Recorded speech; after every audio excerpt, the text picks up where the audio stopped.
assault whose voices should be heard after this. So what has this case done for women fighting against everyday sexism? To talk about this, joined by the Telegraph journalist Rebecca Reid and the writer for the Conservative Woman, Caroline Farrow, as well. Welcome to you both. Rebecca, I'm going to start with you. Is this an important moment in the fight against sexism, and why is Taylor Swift the figurehead of it? It's a massive moment, not just in the fight against sexism, but it's a massive moment for women in general. I wrote a piece last week about the fact that the things that she said during her trial were all the things I wished I'd been able to say to the person who sexually assaulted me as a teenager. And I feel like she sat there and she said the things that you really, really want to be able to say, the things that you need to be able to say. And I'll probably never get the chance to do that, but she did, and it feels like a tiny victory for me. And I've had messages from hundreds of women telling me the same thing. Caroline, really important for her to speak out about this. Yes, I think it's important for anyone who is a victim of sexual assault to be able to speak out. But I also think as well, it's actually a slight failure of feminist values, which sounds like a countercultural thing to say. But the thing is, there was a time where men saw themselves more as the protectors of women. And that's a value which feminists have now rejected and said, no, we don't need men to protect us. We don't need men to look after us. And actually, women's only currency with men seems to be as objects of sexual desire. And it seems that we've almost sort of opened ourselves up to such brutish behaviour. Boys aren't being brought up as gentlemen anymore, and women are saying, we don't want you to look after us. We don't want to, you to see us as needing protecting. And therefore, I think in some ways it's a little bit of a failure of feminism. It's a failure, Rebecca? I don't need men to protect me. I need men to not stick their hands in places that they're not invited to put them. It is not being a gentleman to not sexually assault someone. It's not being a gentleman to know that your hand should not be in someone's underwear, especially when you're taking a photo with them, in the case of Taylor Swift and this man who she didn't even know. Whether or not men are being raised to be gentlemen is one question. Whether or not men are being raised to protect women, no, I don't need to be protected. I want to be respected, not protected. I can protect myself. I'm perfectly good at that. What I need is for somebody to respect me as their equal. Is that not mainly the message that Taylor Swift is putting out, that first of all women should speak up when this kind of thing happens, but also that, men simply it shouldn't be crossing their mind at all? And what's wrong with There's absolutely nothing wrong with that.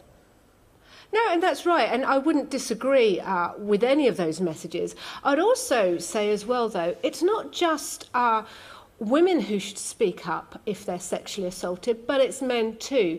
And I think sometimes there can be a little bit of a double standard going on. So we rightly say that men must not touch women. We are not sexual objects. We should not be groped. But in the same way, men shouldn't be objectified by women either. The standard goes both ways. So it's not okay to sexually objectify men, as you sometimes see happening as a bit of a laugh. To look at a man's buttocks or his pecs, or his package, his lunchbox. I'm sorry, I'm trying to be polite here. It's not okay. We as human beings, male or female, we should not be sexually objectifying each other. And I think as well, in some ways, there was always going to be a power imbalance here in a way, because Taylor Swift is a very powerful woman, and everyone was always automatically going to believe her for two reasons. One, she's a very gifted songwriter. She's a nice person. She's very believable. And I think no one, it was always going to be one word against another. So I think it's almost more about a power imbalance here. And the tide was going in her favour. I trust the decision of the jury. I think the guy was completely wrong. I think respect means that you don't touch people in intimate places. But I don't see her as being a very repressed woman who was able to fight off the patriarchy in this case. Rebecca, coming back to you on that, this sort of idea that Taylor Swift, being who she is, it's an easy win for her in a way. I mean, where to start with that? I mean, firstly, heaven forfend a woman be thought to be telling the truth about sexual assault. That can't happen. That must be a disaster. Secondly, what I think we seem to be overlooking here is that Taylor Swift did not bring this trial. Taylor Swift did not sue him. Taylor Swift did nothing other than get on with her day and feel very vulnerable. He sued her. He made this legal. He put this in front of the world. So for us to say, oh, well, you know, everyone was going to side with Taylor because she spins a good yarn, is utterly mad. And anybody who looks at this case can see that this man was an opportunist who was trying to get money out of a young woman who had done her best in spite of the way that he had treated her. Caroline, what do you make of that? That actually, you know, she was sued first.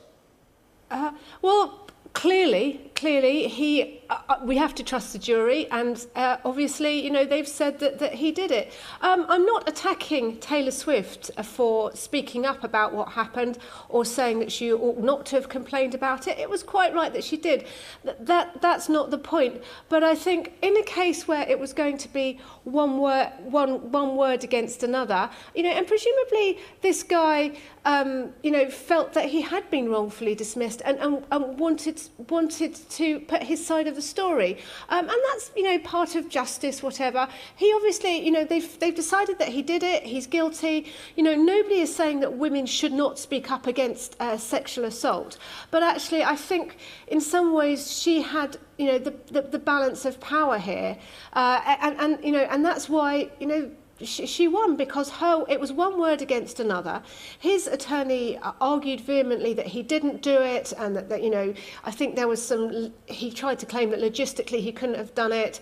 You know, it was one word against another, and obviously Taylor's word won out. But I think there was actually a little bit of a power imbalance here, because of course, you know, he's lost his job, he's got no money. You know, people are more willing, I think, to believe her rather than him. You know, that's the only point I'm making. I'm certainly not saying that women mustn't speak out against sexual assault. Just on that point then, Caroline, can I just pin down, do you think what Taylor Swift has done is good for feminism and the fight against sexism? Just to pin down your answer on that.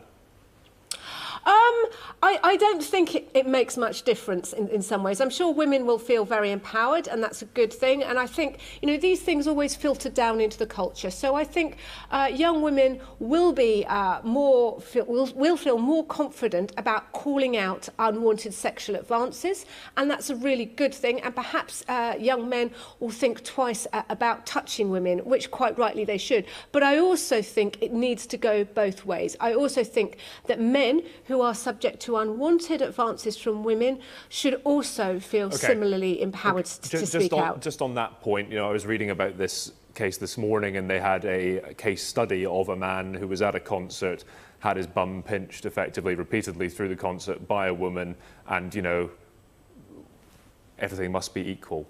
And that argument, and that, you know, that is essentially what Caroline's saying, that we have to look at both sides of this. What do you make of that? And in terms of male sexual abuse, it's an area that needs huge amounts of work, particularly in younger men, but all across the board. Male sexual abuse is a very, very real problem, and a problem that is enormously underreported, and that men feel that they're not allowed to talk about because of two perceptions. One, that men are sexual, therefore always want sex, and two, that men are the aggressors. Both of those are problems, but I think that if you tackle that first one, that men are always sexual and always want sexual advances. Does this case have the possibility of demonising men like that, though? No. All men. I'm not saying, you know, I'm just talking about generally. No, I don't think so, because here the line is very clear. We all know as adults where we can and cannot touch people, and we all know that putting your hand underneath someone's skirt onto their underwear is not acceptable. But if we get rid of this perception that women are sexless and sex is done to them, and men are sexual and want sex, if we get rid of that, then we will start to get rid of the idea that men cannot be victims. OK, Rebecca, Caroline, thanks for discussing with us. Appreciate your time. Now, state media in